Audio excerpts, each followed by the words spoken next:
আসসালামু আলাইকুম বন্ধুরা, চলতে চলতে গল্পে গল্পে আপনাদেরকে স্বাগতম। আজকেও আমি আপনাদেরকে একটা গল্প শোনাবো।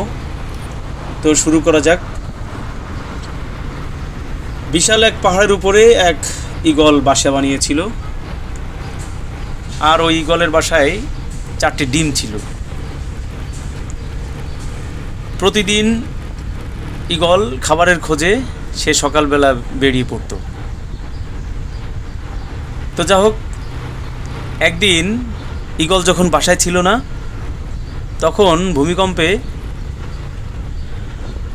তার যেখানে বাসা ছিল, যে পাহাড়ে, সেই পাহাড়টি ভূমিকম্পে প্রচণ্ডভাবে নেড়ে উঠল। আর এতে ওই ঈগলের যে বাসায় 4টি ডিম ছিল, ওখান থেকে একটি ডিম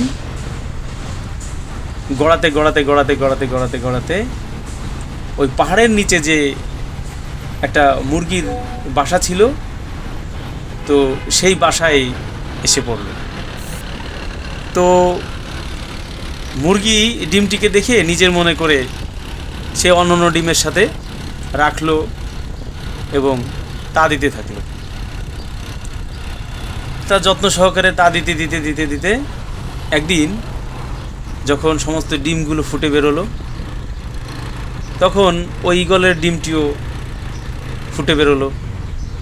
তো মুরগিও বুঝতে পারলো না, আর ওই ঈগলের যে বাচ্চাটি, সেও অন্যান্য মুরগির বাচ্চাদের সাথে মিশে বেড়ে উঠতে লাগলো।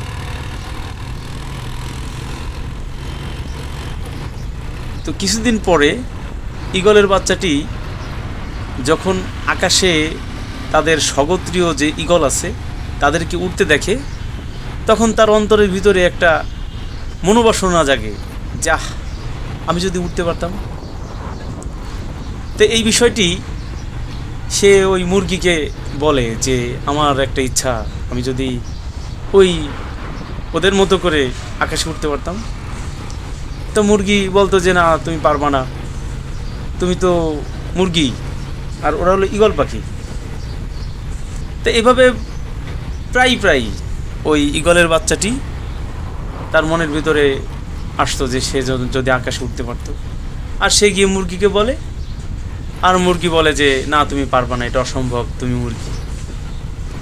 তো এইভাবে বলতে বলতে বলতে বলতে ওই ঈগলের বাচ্চাটির অন্তরের ভিতরে একসময় বিশ্বাস বসে যায় যে আসলে সে মুরগি, সে কখনোই উঠতে পারবে না। এইভাবে সে একদিন বড় হয় এবং শেষ পর্যন্ত সে মারাও যায়। তো বন্ধুরা, আমার গল্পটি এখানে শেষ।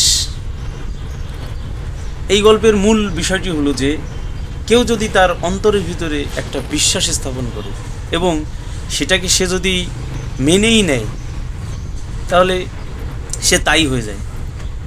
আসলে আমাদের জীবনে এটাই চরম সত্য। আপনি যা বিশ্বাস করতে শিখবেন, একদিন আপনি তাই হয়ে উঠবেন। অর্থাৎ আপনি যদি ঈগলের বাচ্চা হয়েও নিজেকে মুরগি মনে করেন, তাহলে আপনি মুরগিই থেকে যাবেন।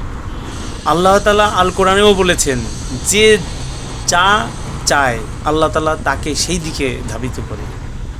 আপনি যদি বড় হতে চান, আপনাকে বড় বড় স্বপ্ন দেখতে হবে, ভালো ভালো কাজ করতে হবে, আপনাকে বসে থাকলে চলবে না।